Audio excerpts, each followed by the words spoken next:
बिस्मिल्लाहिर्रहमानिर्रहीम। अस्सलामु अलैकुम। आप देख रहे हैं जुगन थॉट्स चैनल। दोस्तों, कायद आज़म की शख्सियत पर लोग कभी गौर ही नहीं करते कि कायद आज़म की शख्सियत, उनका विजन, उनकी बसीरत क्या थी। तारीख के हवाले से इस हकीकत पर कोई दो आरा नहीं है कि कायद आज़म जब एक बार किसी बात पर डट जाते तो फिर पीछे न हटते। यह सिर्फ कायद आज़म मोहम्मद अली जिन्ना की शख्सियत, किरदार और काबिलियत का कमाल था कि उन्होंने अपनी सियासी बसीरत से कांग्रेस के दर्जनों रहनुमा, गांधी, नेहरू, पटेल और अबुल कलाम वगैरह का मुकाबला करके तन्हो तन्हा सिर्फ 6 साल के अंदर अपना मकसद यानी पाकिस्तान हासिल किया। आप पर आज तक बहुत लिखा गया और लिखा जाएगा, लेकिन यहाँ आपकी जिंदगी के 5 दिलचस्प उसूलों के वाक़यात बयान किए जा रहे हैं जो हम सब के लिए मशाले राह है। तो दोस्तों, शुरू करते हैं अपना काउंटडाउन। जुगन थॉट्स को सब्सक्राइब करके बेल आइकन को दबाएं ताकि सबसे पहले इन्फॉर्मेटिव वीडियोस आपको पहुंच सके।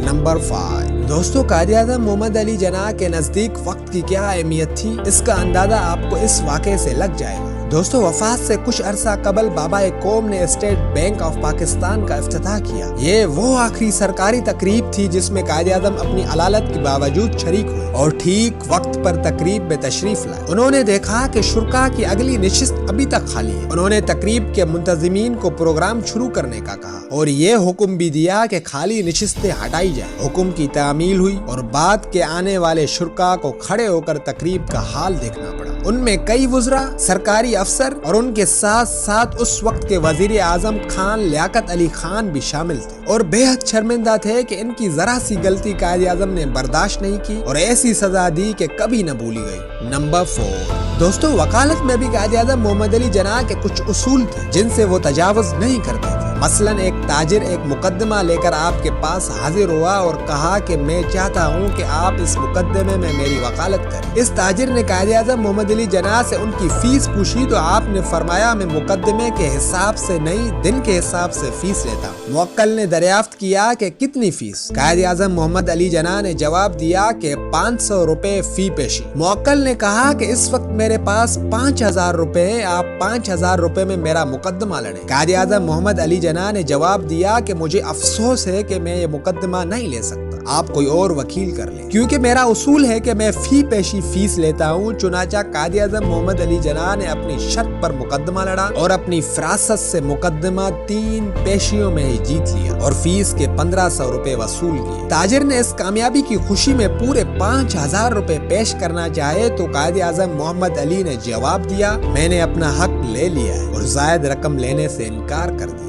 नंबर 3। दोस्तों, वो एक ऐसे लीडर थे जिनकी दयानतदारी का ये आलम था कि एक बार कायद आज़म मोहम्मद अली जिन्ना सफर कर रहे और सफर के दौरान उन्हें याद आया कि गलती से उनका रेल टिकट मुलाजिम के पास रह गया और वो बिला टिकट सफर कर रहे हैं। जब वो स्टेशन पर उतरे तो टिकट एग्जामिनर से मिले और उनसे कहा कि चूंकि मेरा टिकट मुलाजिम के पास रह गया इसलिए दूसरा टिकट दे दें। टिकट एग्जामिनर ने कहा कि आप 2 रुपए मुझे दे दें और प्लेटफॉर्म से बाहर चले गए। कायद आज़म मोहम्मद अली जिन्ना ये सुनकर तैश में आ गए और उन्होंने कहा कि तुमने मुझसे रिश्वत मांगकर कानून की खिलाफ वर्जी की है। बात इतनी बड़ी कि लोग इकट्ठे हो गए। टिकट एग्जामिनर ने लाख जान छुड़ाना चाहिए, लेकिन कायद आज़म इसे पकड़कर स्टेशन मास्टर के पास ले गए। बिलाखिर इनसे रिश्वत तलब करने वाला कानून के शिकंजे में आ गया। नंबर 2।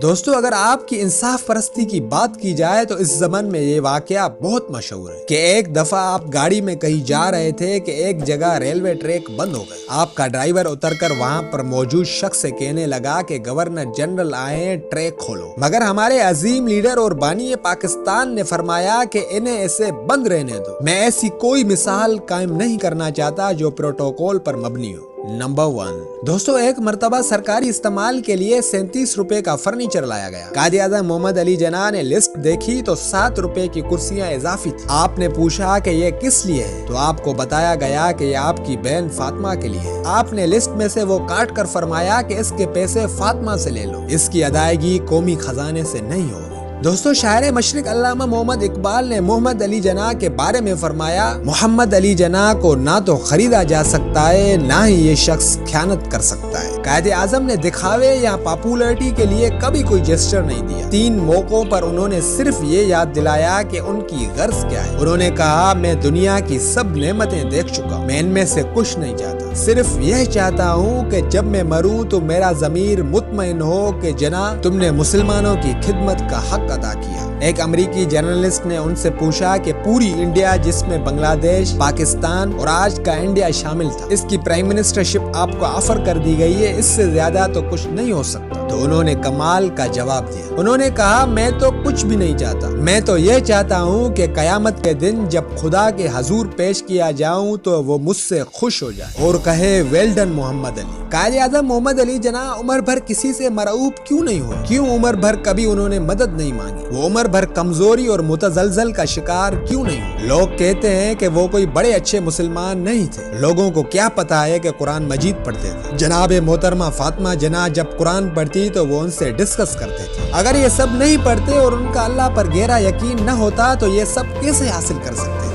आजकल कहते हैं रियासत मदीना, वो कहते थे मॉडर्न मुस्लिम स्टेट। उन्होंने इंश्योरेंस कंपनी बनाई, उन्होंने अखबार निकाला, उन्होंने बैंक बनाया, उन्होंने एयरलाइन बनाई, उन्होंने बिजनेसमैन को मोटिवेट किया और क्या क्या उन्होंने पाकिस्तान बनने के 1 साल के अंदर न किया। तो दोस्तों हमें चाहिए कि मुसलमानों के इन पाए के लीडरों की जिंदगी का गहराई से मुताला करें और उनकी सलाहियतों को अपने मुसलमान भाइयों के सामने उजागर करके इनको दुनिया के छुपे फितनों से बचाएं। अल्लाह हमारा हामी और नासिर। हौसला अफजाई के लिए वीडियो को लाइक करें। हमारी नेक्स्ट वीडियो किस टॉपिक पे हो अपनी राय कमेंट में लिखें और मजीद ऐसी वीडियोस देखने के लिए हमारे चैनल जुगन थॉट्स को सब्सक्राइब करें और बेल आइकन को दबाना न भूलें ताकि आपको हमारी हर नई वीडियो की नोटिफिकेशन मिलती रहे। जज़ाकल्लाह, अल्लाह हाफिज।